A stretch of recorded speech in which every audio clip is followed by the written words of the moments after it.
Today we are traveling to France in Epcot World Showcase to visit a restaurant called Les Chefs de France.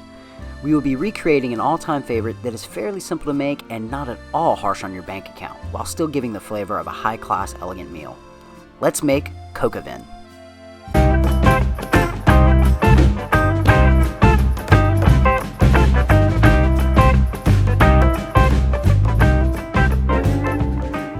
Hey guys, and welcome to another episode of Remy's Apprentice. Today's dish is dark chicken cuts, preferably drums or thighs, that are seared and braised in bacon fat, placed into a Dutch oven and slow cooked in a bottle of pinot noir mixed with carrots, celery, and chicken stock. This dish was originally cooked using a rooster, but the judge told me no more cockfighting, so the chicken ruled the roost. So like I said before, we need to sear our chicken in bacon fat. Find the thickest, fattiest pieces of swine you can find and cook it down to a crisp and accumulate enough grease for a slip and slide. Next, place 8 to 12 drums into a bowl with a lid and add 1 cup of flour and mix until chicken pieces are coated.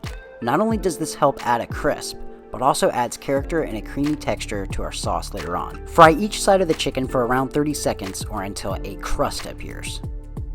Remove chicken from the grease and add 1/4 cup scallions or white onion to the pan. You will start to notice a crusty hard substance stuck to your pan from the chicken and the bacon. Deglaze this with a 1/2 cup of cognac, just not the good stuff. As your sauce comes to a simmer, chop up 3 large carrots and 3 stalks of celery and add that to your mix. Add all ingredients to your Dutch oven, including your bacon, and not forgetting the whole bottle of pinot noir, bringing the pot half full of wine. Throw in oven at 250 degrees Fahrenheit for 1 hour. And that's it for the dish. The wine, veggies, and bacon fat will give the unique flavor that it deserves. Every time I order this in Epcot, it has come with egg noodles, and of course I'm no stranger to making my own pasta. So start with 1 cup all-purpose flour and 2 eggs. Then go ahead and make a crater in the middle of your flour and adding the 2 eggs, whisking them together, and gradually adding your flour into the mix and making a paste.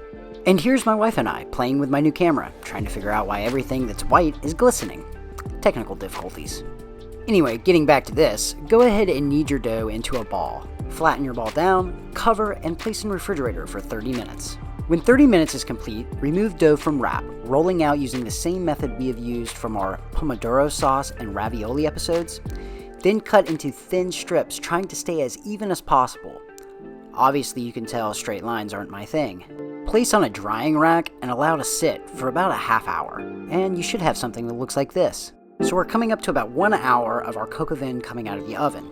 You're going to want to go ahead and saute some mushrooms in melted butter. After sauteing your mushrooms, go ahead and add 1 tablespoon of tomato paste. Just don't do it like I'm doing right here, because behind me is covered in red. After completely mixed, deglaze with chicken stock.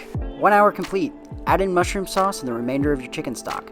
Place Dutch oven back in the oven for 1 hour at 250 degrees Fahrenheit. 2nd hour complete, you should have something that looks like this. Should be simmering and it should smell terrific. So if you want, you can thicken this up with cornstarch or flour and make a gravy. However, I'm not doing that because I like a more watery sauce with the egg noodles.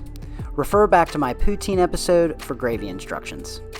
Alright, go ahead and boil your noodles for 3 minutes, add to a plate, and dress it up.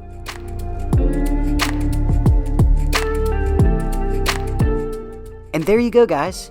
Season with salt and pepper and enjoy. This is a very simple but elegant dish that is perfect for a special occasion. Please don't forget to like, subscribe, and please leave me some feedback in the comments section below. Until next time on Remy's Apprentice, cheers.